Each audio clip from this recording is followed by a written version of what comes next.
mich als Isländer ist es ganz natürlich, in Island zu sein und dort mein Heim zu haben.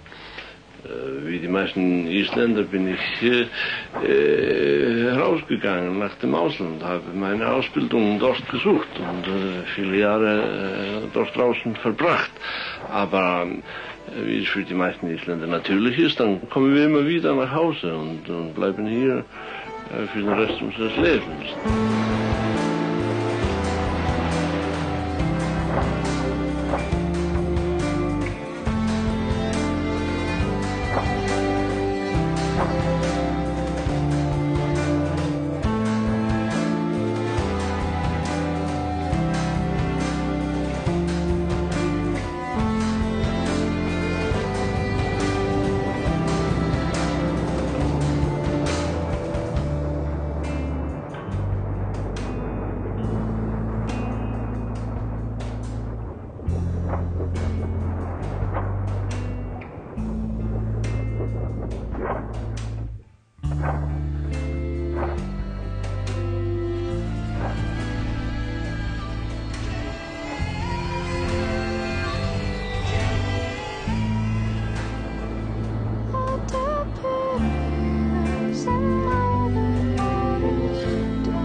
Spurðu ekki vindinn, svarið veit maðurinn.